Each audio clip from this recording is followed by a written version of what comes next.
Señor, gracias porque tenemos la oportunidad del día de hoy de venir a estudiar tu palabra. En este nuevo libro, Señor, queremos tener un corazón dispuesto a escucharte y a obedecer, a poner por obra aquellas cosas que tú demandes de nosotros. Que sea así para tu gloria, Señor. Te lo pedimos en el nombre de Jesucristo, nuestro Salvador. Amén. Ya hemos estudiado algunos de los profetas menores, acuérdate, estamos yendo en orden cronológico. Estudiamos a Joel, a Jonás, estudiamos a Amós y ahora vamos a estudiar al profeta Oseas. El profeta Oseas nos dice en el primer versículo la época en la que él vivió. Dice Oseas capítulo 1. Palabra de Jehová que vino a Oseas, hijo de Beri, en días de Usías, Jotam, Acaz y Ezequías. Estos son reyes de Judá. Usías, Jotam, Acaz y Ezequías. Y en los días de Jeroboam, hijo de Joás, rey de Israel. Entonces déjame ponerte un poquito de contexto por si te estás uniendo o por si no recuerdas todo lo que estuvimos viendo en las otras series de los profetas. La nación de Israel, después de la muerte del rey Salomón, enfrenta una especie de guerra civil y termina esta guerra civil dividiendo el país en dos grandes naciones, lo que se va a llamar el reino del norte o reino de Israel, que tenía 10 tribus. 10 tribus se van en esa alianza, y el reino del sur o reino de Judá, que son dos tribus. Y desde ese momento la nación está dividida en el reino del norte y el reino del sur.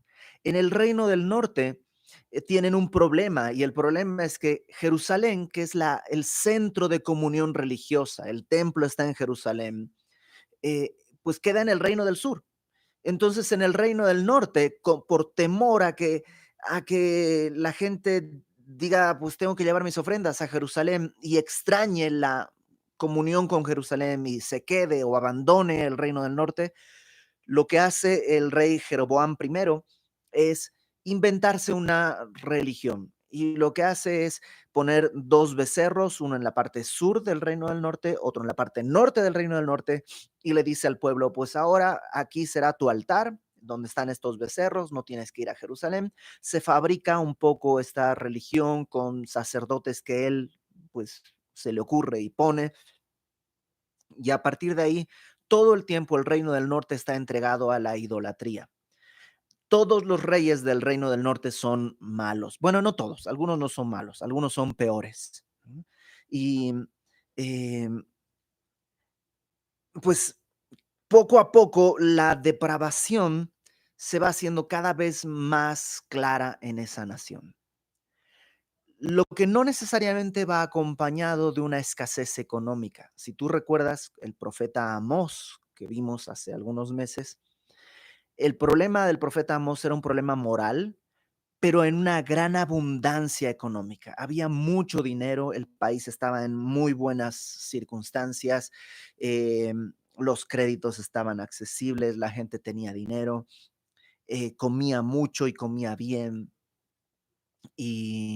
Pero en vez de glorificar a Dios en eso, tomaron esa abundancia como ocasión para la perversión.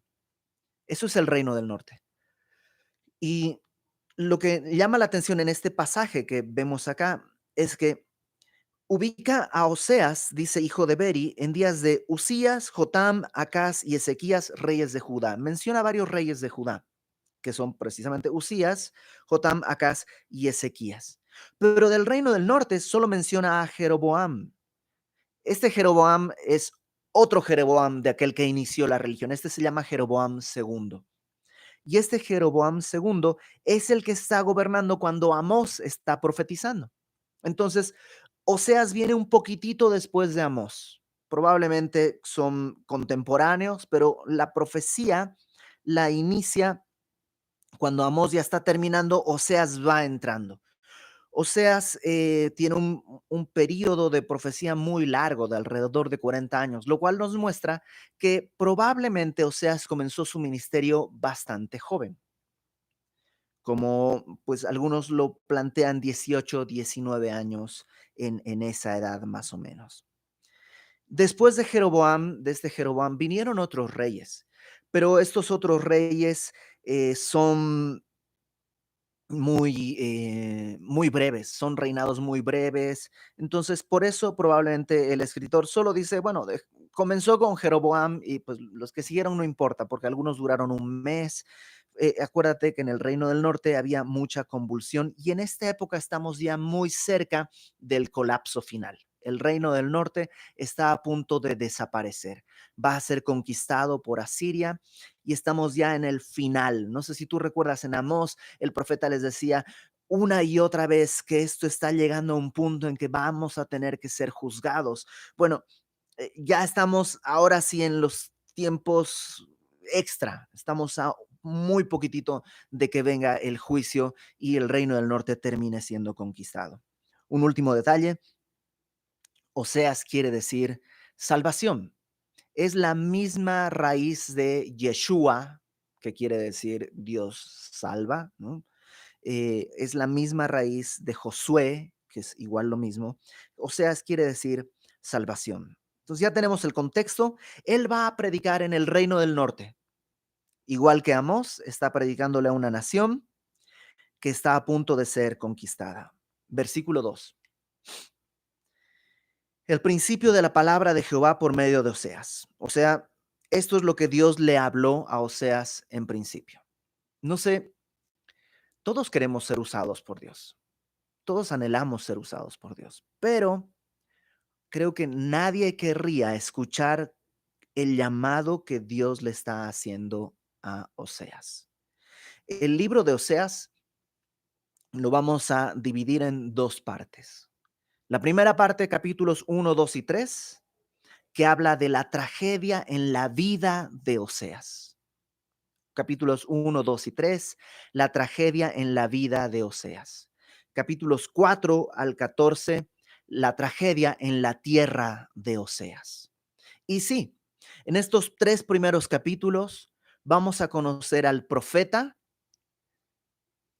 en su naturaleza antes que la profecía que él tiene que dar. ¿Por qué? Porque Oseas no solo es el mensajero, sino que su vida es el mensaje. Él ha encarnado el mensaje de Dios y lo va a ejemplificar con mucho dolor, pero lo va a hacer. Entonces, principio de la palabra de Jehová por medio de Oseas. Dijo Jehová a Oseas, ve, tómate una mujer fornicaria e hijos de fornicación. O sea, es es un mensaje durísimo. Ten en cuenta, Oseas tiene 18, 19, tal vez 20 años máximo. Es como que en nuestro grupo de jóvenes, cuando hablamos con los jóvenes, ¿qué les decimos? Pues yo sé que estás en un deseo de casarte, pero busca una mujer que tema al Señor, que haya dado fruto de que ama a Cristo, que no es seducida por el mundo, que está firme en su caminar. Pero el mensaje para Oseas es completamente al revés. O sea, Dios le dice, ve y toma a una mujer fornicaria. Y la palabra es muy fuerte. Entre los eruditos de la Biblia hay un gran debate acerca de qué quiere decir exactamente. Es decir, el marco general es muy claro, ¿no? Es una mujer que evidentemente no lleva una vida de pureza sexual. Pero puede tener ciertos matices esta palabra y no hay un común acuerdo. Por un lado, algunos piensan que está hablando de una mujer prostituta y que Oseas tiene el llamado de ir y tomar a esta prostituta como esposa. Algunos otros dicen, no, no, no, no, no. Esta mujer se va a prostituir más adelante, pero en este momento no es prostituta. Cuando se casa Oseas con Gomer, ella es una mujer, eh, pues, que no es prostituta, sino que es una mujer pura. Y el problema con esa interpretación es que el texto es muy claro. Cuando Dios le dice a Oseas, le dice, toma una mujer fornicaria. No le dice una mujer que será en algún momento fornicaria. Se lo dice con toda claridad desde el principio. Otros piensan que esta palabra habla de una mujer que no necesariamente es prostituta, pero que tiene una vida moral cuestionable. Mm, por lo menos cuestionable desde el punto de vista de Dios, ¿no? Probablemente el mundo diría es una vida de una mujer normal, ¿no? Que ha tenido sus parejas y ya no tiene nada de malo, es una mujer normal, pero desde el punto de vista de Dios es una mujer fornicaria. Otros piensan que esta mujer en realidad es fornicaria en el sentido espiritual. ¿Qué quiere decir eso? Que es idólatra, no necesariamente físicamente, sino que espiritualmente ella pues adora a otros dioses y por eso es llamada fornicaria.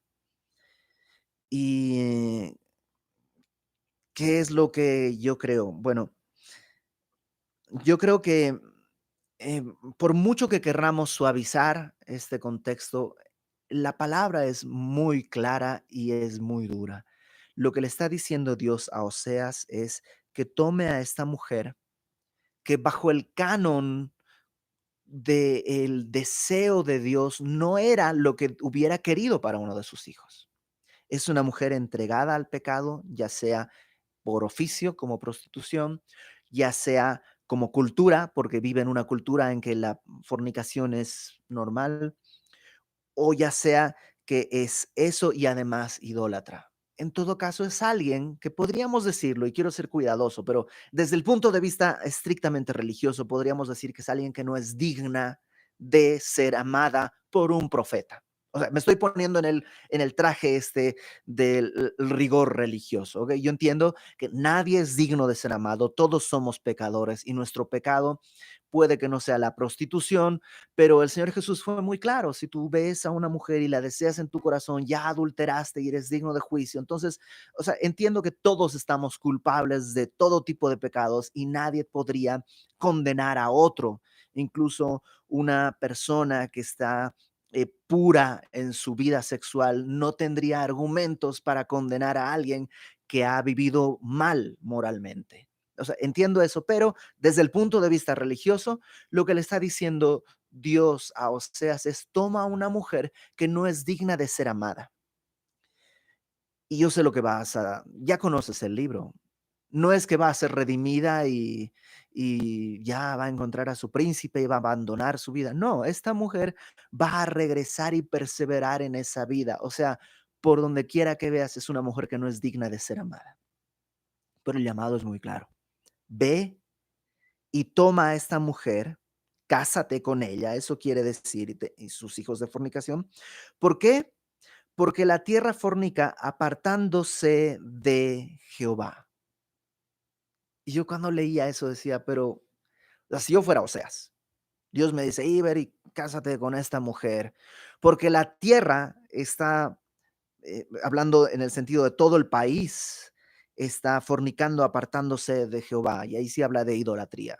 Toma a esta mujer porque el pueblo, la nación entera está yendo a idolatría. Lo que yo le diría a Dios probablemente es, pues, ¿y yo por qué? O sea, ¿y yo qué? Si ellos están viviendo así, ¿por qué yo tengo que ir y pues casarme con una mujer que, pues, que no es lo que yo hubiera querido para mí? Y de eso vamos a hablar al final, pero quiero que entiendas que la tarea que Dios le está encomendando a Oseas no es solo una tarea difícil en lo que tiene que realizar, porque implica su corazón, su vida, su mente, su familia, su propósito, todo está relacionado en este llamado. No es como que, híjole, pues no me gusta ir a predicar a tal ciudad, pero pues voy a ir. Total, voy y me regreso. No, esto es algo mucho más profundo. Habla de un matrimonio, en este milagro en que dos se convierten en uno. Y Oseas, ¿qué hace? Versículo 3. Fue pues y tomó a Gomer, hija de Diblaim, la cual concibió y le dio a luz un hijo. O sea, no solo obedeció y se casó, porque podría ser, ok, va, me caso, pero, ¿sabes qué?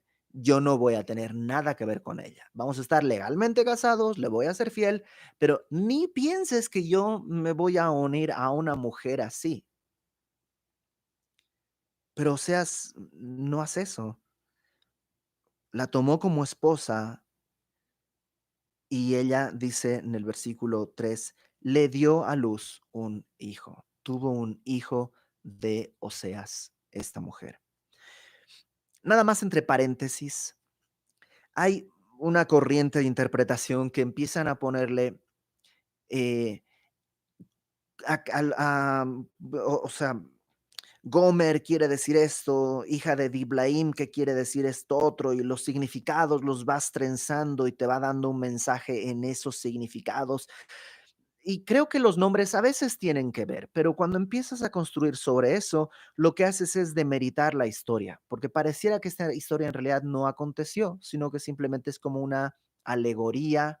Un conejito llamado libertad se encontró con un león llamado opresión. Y entonces se convierte en una fábula y pierde el valor que tiene, porque esto no es una fábula, o sea, se existió, Gomer existió, no es una alegoría, son personas. Versículo 4. Y le dijo Jehová, o sea, Dios le dice a Oseas, cásate.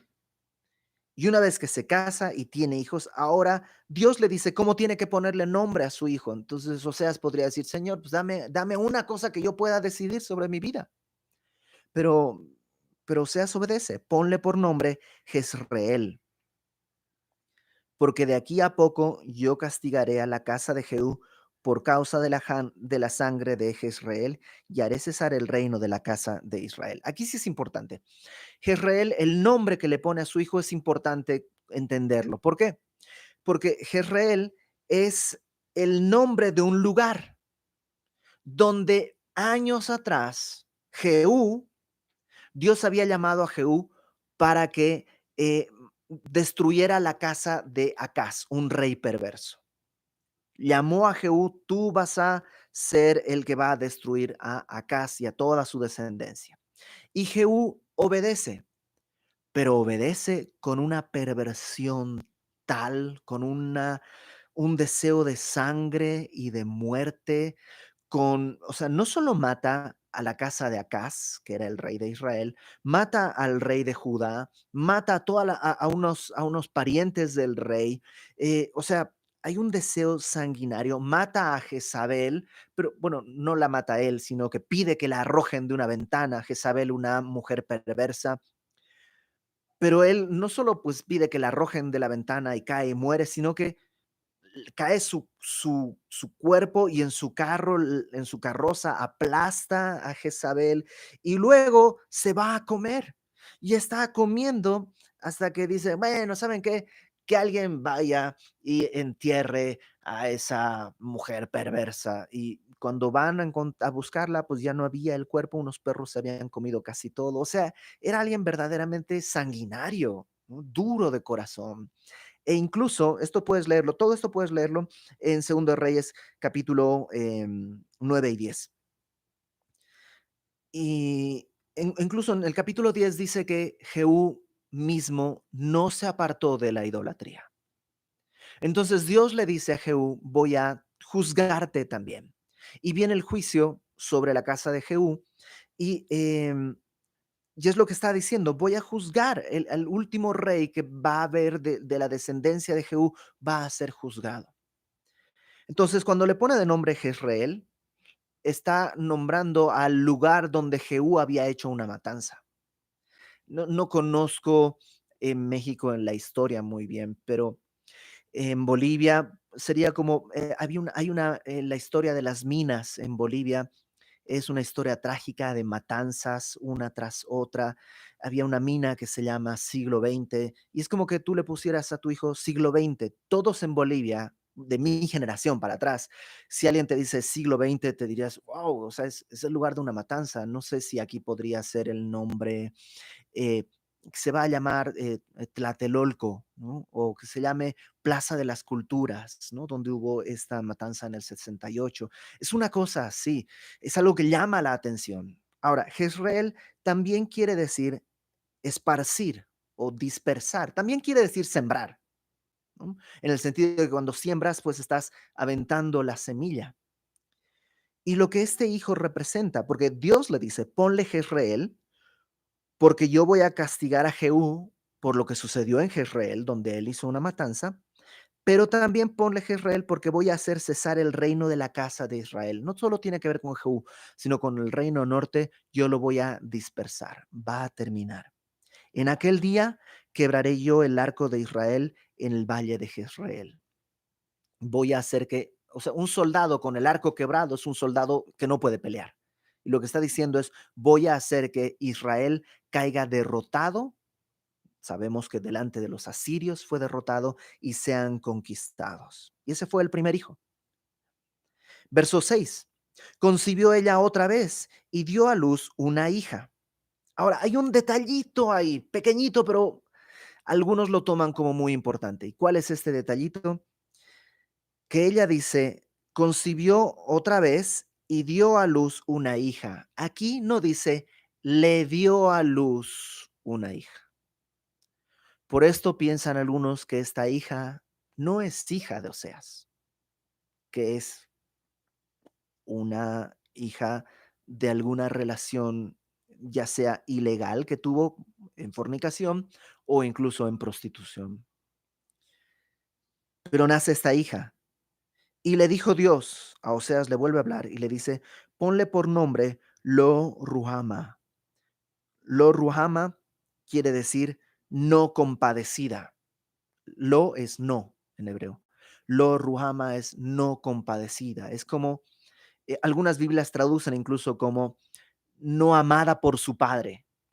Es como, esta hija es no compadecida.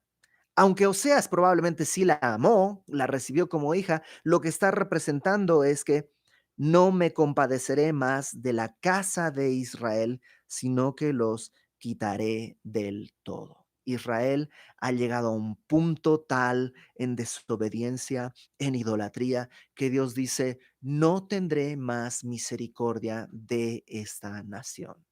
Entonces, imagina, a estas Oseas con su familia y Jezreel, ¿no? ¿Por qué se llama Jezreel tu hijo? ¿Por qué se llama esparcir? Porque Dios nos va a esparcir, va a destruir la nación. Y ahora, lo ruama. ¿Por qué se llama lo ruama? ¿No amas a tu hija? ¿No tienes misericordia de ella? No, sí, sí, la amo. Pero Dios me dijo que ya no habrá misericordia para este pueblo por la idolatría tan grande que hay. Ahora, verso 7. Más de la casa de Judá tendré misericordia.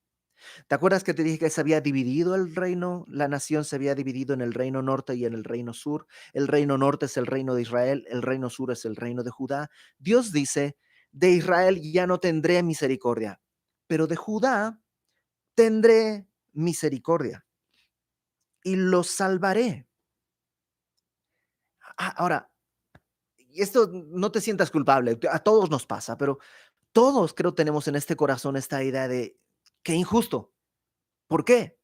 Qué injusticia que vas a salvar a Judá y no vas a salvar a Israel. Dios, ¿por qué?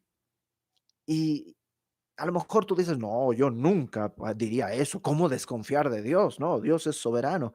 Pero cuando lo aterrizas a nuestro nivel y ves que Dios puede tener misericordia de tu vecino y no de ti. Oh, sí, ahí sí nuestro corazón se inflama y nos da coraje, pero es una una reacción carnal, porque por definición la misericordia no tiene que ver con los méritos. O sea, Judá no es que se habían portado bien y por eso en recompensa a ellos sí los voy a salvar. No, es misericordia. Y Dios es soberano para saber a quién extiende su misericordia. Ahora, ¿a Israel no le extendió misericordia? Sí, todo este tiempo se la ha extendido. Y no solo eso, ¿cuánto tiempo ha pasado que ha nacido el primer hijo?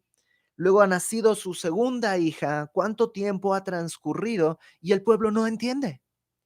Es más, ya vino Amós y profetizó, estuvo profetizando, profetizando. ¿Te acuerdas que incluso les decía, vacas, vacas de Basán, escuchen?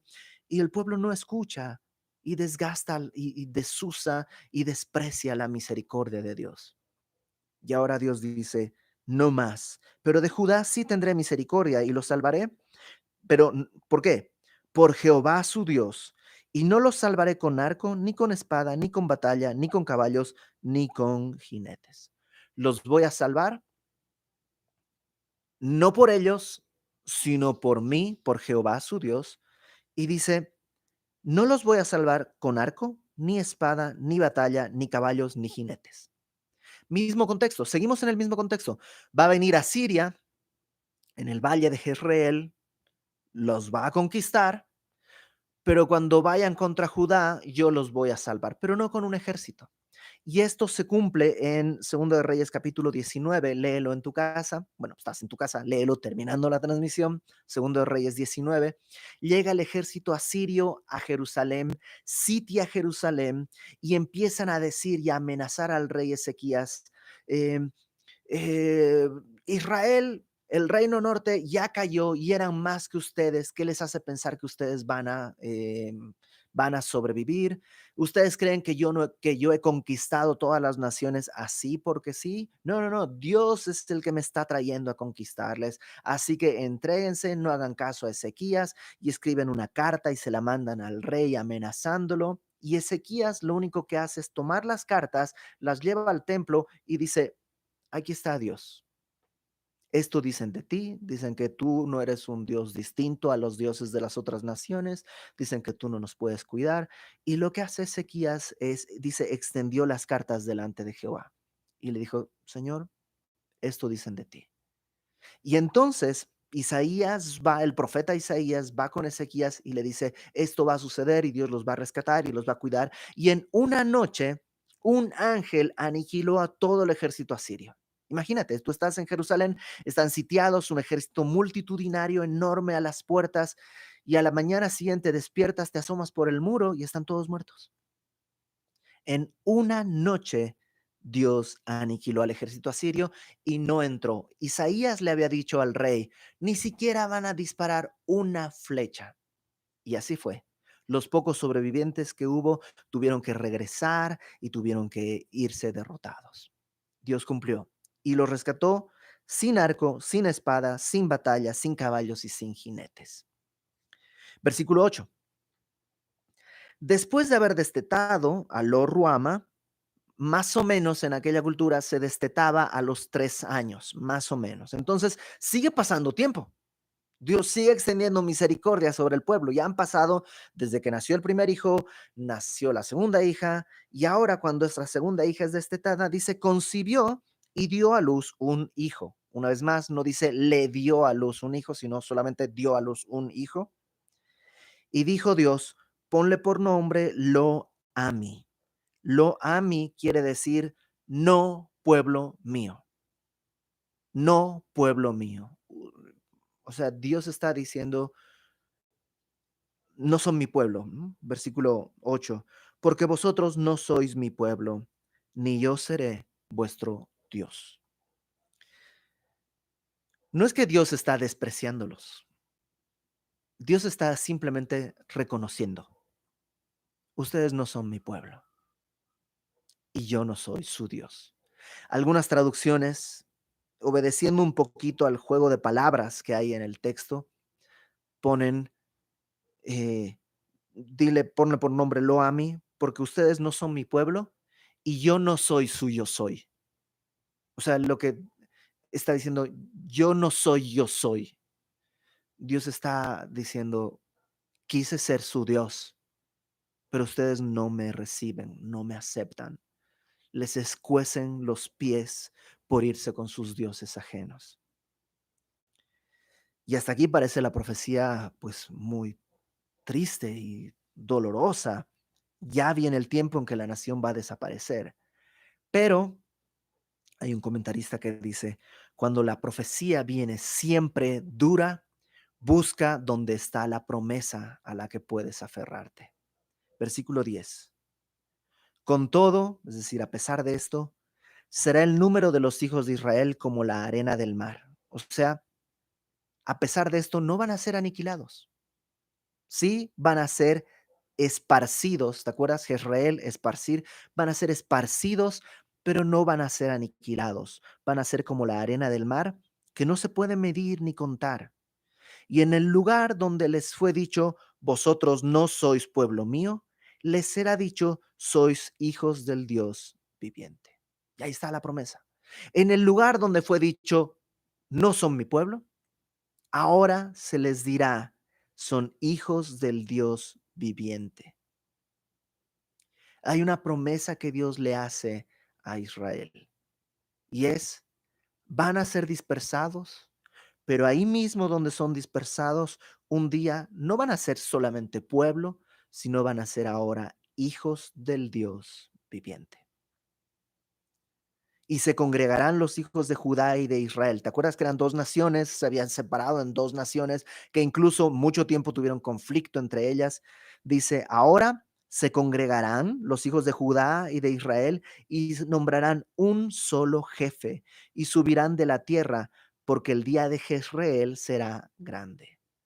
Una vez más, serán dispersados, pero la promesa es que un día Israel serán llamados hijos del Dios viviente y se congregarán en una sola nación nuevamente las dos naciones, Judá e Israel, y tendrán un solo jefe. Y eso se cumplió en 1948. Estamos hablando de que esta profecía es antes de Cristo. Hace mucho tiempo antes de Cristo se dividió la nación, pero se cumplió recién en 1948, en mayo de 1948, cuando se hizo un estado unificado, una nación de Israel con una sola autoridad sobre toda la nación. Todavía no pueden hacer muchas cosas, no pueden adorar a Dios, no tienen templo, pero Dios está cumpliendo sus promesas. Subirán de la tierra porque el día de Jezreel será grande. Y vuelve a utilizar la palabra Jezreel, pero ahora en el otro significado. ¿Te acuerdas que quería decir sembrar? Lo que está diciendo es subirán de la tierra, ¿no? ¿Qué cosa sube de la tierra? Las plantas, ¿no? Lo sembrado sube de la tierra porque el día de la siembra será grande. Y Dios está diciendo, yo voy a restaurarles. Por eso vamos a leer el versículo 1 del capítulo 1 del capítulo 2, perdón. Decid a vuestros hermanos, Ami, y a vuestras hermanas, Ruhama. Ami es mi Señor. ¿Te acuerdas que le decían lo Ami, no mi pueblo? Bueno, ahora ya no les llamaremos lo Ami, sino Ami. Y a las hermanas ya no les llamaremos no Ruhama, sino Ruama, es decir, compadecida, pueblo mío y compadecida. Y ahí está esperanza. Hay esta esperanza, pero esta esperanza eh, ocurre en, en un momento de tremendo dolor, ¿no? El capítulo 1 podríamos, si quieres ponerle un título, hablar de el símbolo del problema en los hijos de Oseas. O sea, el problema está simbolizado en los hijos de Oseas, ¿no? Jezreel, los esparcidos, lo Ruama, los sin misericordia, lo Ami, no son pueblo. Pero Oseas es una persona, es un profeta, es un hombre.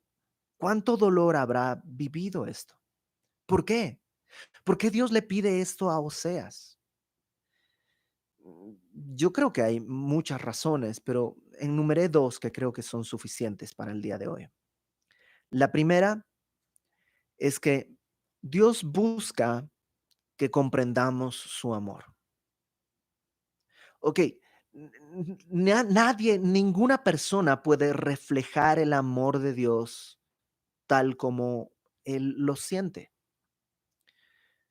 pero puede ayudarnos a ver un poco. Necesitamos imágenes. Los seres humanos necesitamos imágenes. Cuentan que había un niñito que estaba con sus crayolas y ¿aquí se dice crayolas o crayones? Los 2 crayones, y estaba ahí con una hoja y raye, un niñito chiquito ahí con colores y esto, y estaba ahí, ¿no? Y el papá le dice: "Hijo, ¿qué estás haciendo?". Y el niño le dice: "Estoy haciendo una imagen de cómo es Dios". Y y el papá le dice: "Am, bueno, en realidad nadie sabe cómo es Dios". Y el niño le dice sin dejar de dibujar: "Lo van a saber en un ratito, apenas termine", ¿no? ¿Por qué? Porque habla de esta idea de esta necesidad de tener una imagen, de poder darle algo a nuestros sentidos de dónde agarrarse. Y Dios usa imágenes en ese sentido. Una es la de padre. Él se presenta como padre y nos da a nosotros la labor de ser padres para, de alguna manera, poder tener un lenguaje que pueda unificar cómo es su amor. Pero esto es importante. No es que Dios dice: "A ver, ¿cómo les puedo explicar? Les amo como, ya sé, ustedes son padres, bueno, más o menos les amo como ustedes aman a sus hijos". No, no existe así. Es al revés. Él es Padre eterno. Y él diseña la relación padre-hijo como un reflejo de lo que él es. O sea, no toma la relación padre-hijo, dice, pues, miren, como esto, como un ejemplo. No, no, no. Él diseña la paternidad para poder reflejar el amor que él tiene. De la misma manera, ahora diseña esta escena con Oseas, para que tú y yo podamos de alguna manera entender el dolor que hay en el corazón de Dios cuando adoramos otros dioses. A nadie, o sea, no, no puedo imaginar un dolor más grande en un matrimonio que el adulterio del hombre o de la mujer, que se rompa el vínculo matrimonial por una traición. No sé si puede haber un dolor más grande.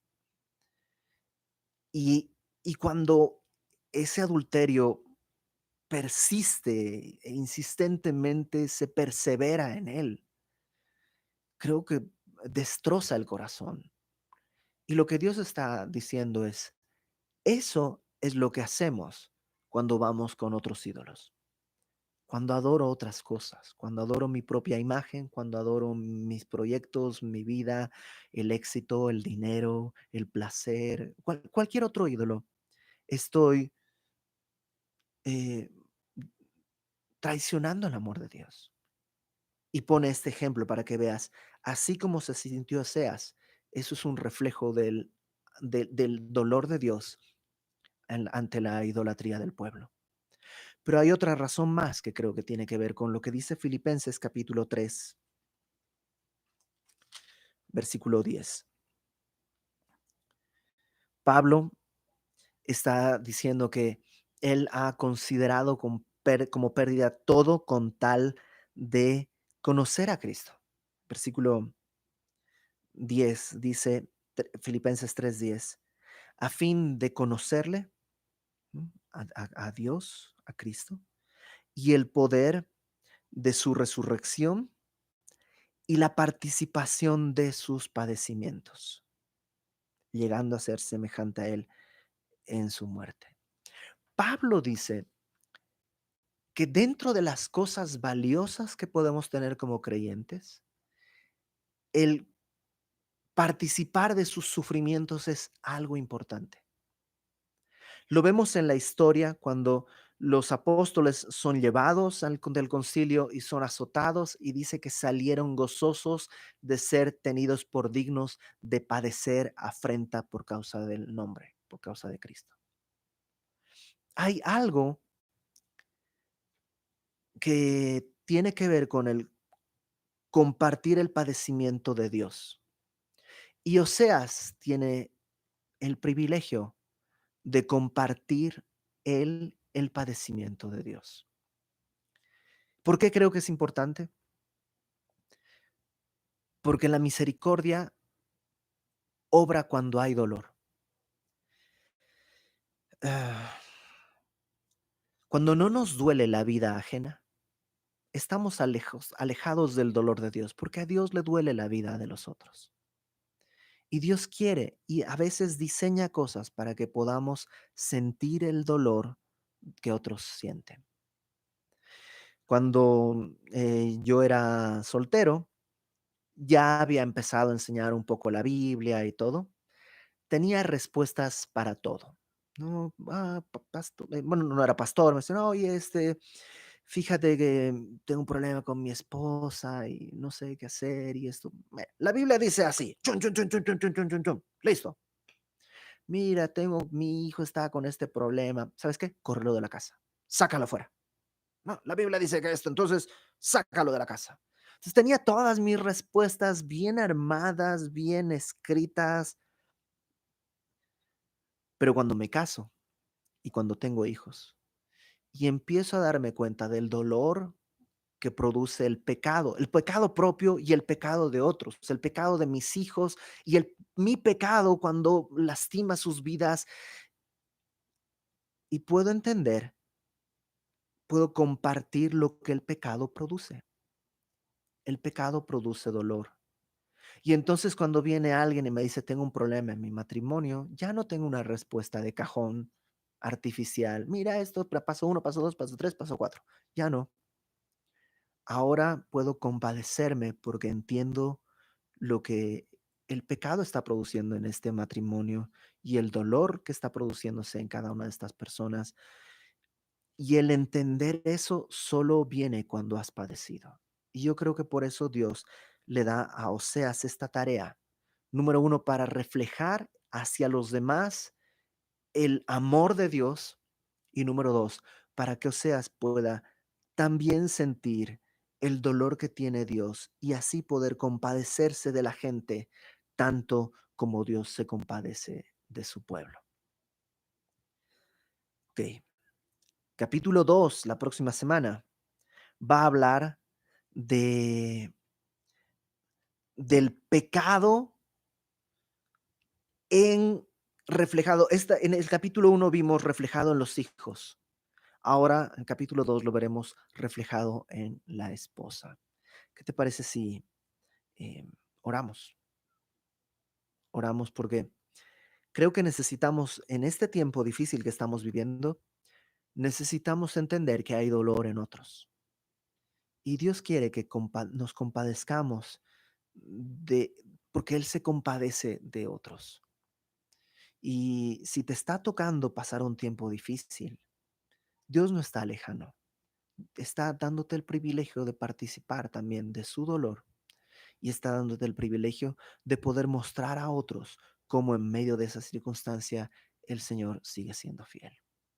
Vamos a orar. Señor, gracias porque aunque nosotros éramos como la esposa de Oseas, desde el principio tú sabías quiénes éramos. Aún así, saliste y nos tomaste para ti. Y aunque no merecíamos misericordia, has extendido misericordia. Y aunque no éramos pueblo tuyo, nos has hecho pueblo tuyo. Y aunque estábamos esparcidos por el mundo, nos has dado una nación, una ciudadanía en los cielos, un propósito, una fe, nos has dado un amigo, nos has dado un Señor. Gracias, Señor. Gracias, Padre, por acordarte de nosotros y extender sobre nosotros tu manto y hacernos, a pesar de todo, tu esposa, para gloria tuya. Ayúdanos a comprender tu dolor, por lo menos en parte, para poder renunciar a aquellas cosas que te lastiman. Y ayúdanos a comprender tu dolor por otros, para poder participar también en tu llamado a otros, a la comunión contigo. En el nombre de Jesús ponemos todo esto en tus manos, Padre. Amén. y amén.